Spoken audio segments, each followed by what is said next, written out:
E aí, meus amores, a tia voltou com a nossa aula de geografia. Então peguem aí o livro de vocês e abram ele na página 92. Essa daqui. Hoje o nosso assunto é um assunto novo, ainda não falamos, e é sobre as formas de relevo brasileiro. O que seria relevo? Então vamos lá. Nesse mapa aqui abaixo estão representados as três grandes unidades do relevo brasileiro, que são quais? Os planaltos, as depressões e as planícies. Observe a legenda no mapa para identificar e localizar as unidades do relevo brasileiro. Ao longo do litoral do Brasil, predomina qual tipo de relevo? E aí vocês vão observar aqui, ó. Então, ao longo do litoral, qual relevo que predomina? Tá bom? Então, isso foi na página 92. Vamos virar para a página 93.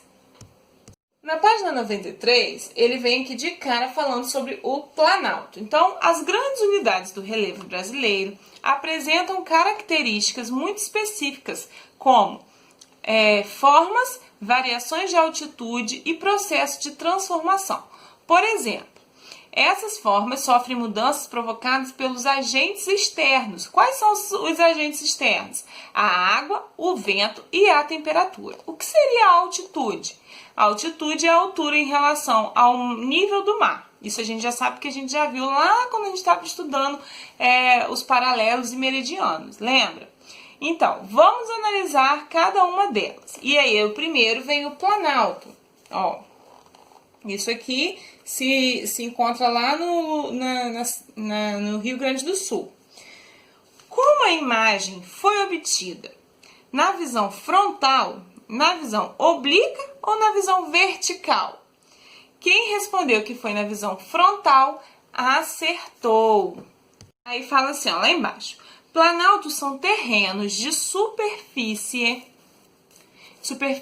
irregulares, com altitudes mais elevadas que as terras vizinhas. Suas encostas sofrem desgastes causados pela água e pelo vento, formando os terrenos ao redor, como as planícies e as depressões. Esse desgaste recebe o nome de erosão ou processo erosivo. Então, o desgaste do solo, tá? Ele recebe o nome de erosão. E aí, ó, a gente consegue ver, ó, aqui, ó, bem aqui, ó, o Planalto, tá? Depois, página 94. Na página 94, o livro vai explicar sobre a serra, sobre a escarpa e sobre o tabuleiro. A escarpa e o tabuleiro, elas, assim, não vamos dizer que elas não são muito faladas, tá? A gente quase não se ouve falar delas, mas o livro trouxe para vocês conhecerem. Aí, o que a tia ia pedir para vocês? Para eu não ler cada pedacinho desses, eu queria pedir para que vocês lessem com calma e observassem as características. Porque às vezes não adianta a tia ficar lendo aqui, sendo que depois vocês vão ter que ler de novo, tá bom? Então a gente vai olhar algumas características juntos, mas eu quero que vocês leiam depois essas páginas novamente. Então, ó, a serra, ela é formada por muitas montanhas. As escarpas, olha só, se vocês repararem as montanhas na imagem, elas têm o pico da montanha são mais retinhos, tá vendo? Ó. Depois nós temos o tabuleiro.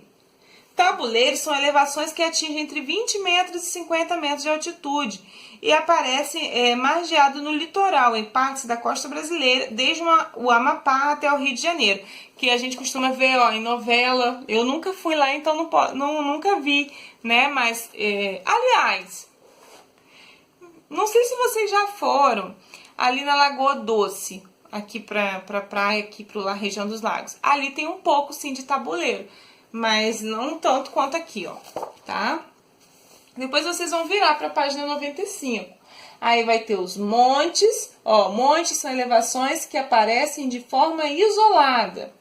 Depois tem as chapadas. As chapadas, ó, é por isso que às vezes a escarpa não aparece muito. Porque geralmente os livros trazem a chapada, porque parecem um pouco. Tá vendo que o pico aqui da montanha, ele é mais retinho? Então, lembra um pouco aqui da escarpa, tá bom? Depois nós temos aqui a planície, que é um caso que a gente encontra aqui bem perto da gente, que é Campos, né? É tudo plano. Quando a gente vai chegando perto de Campos, se vocês olharem, vocês não veem muitas montanhas, não é verdade? Depois que a gente sai aqui de São Fidélis, a gente não vê muitas montanhas, porque Campos está numa planície. E por último aqui, por último,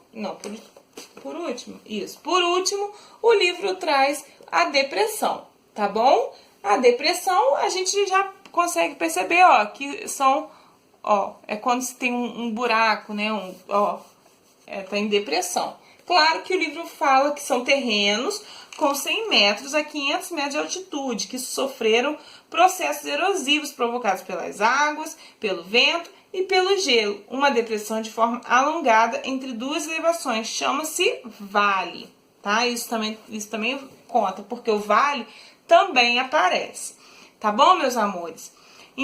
Aí, meus amores, agora vocês vão fazer a página 97, se referindo a esses tipos de relevo, tá? Lembrando, quero que vocês leiam novamente, com calma, todos esses tipos de relevo, tá? Mas não se preocupe, se ainda assim ficar alguma dúvida, na próxima semana, deixa eu ver se é na próxima semana.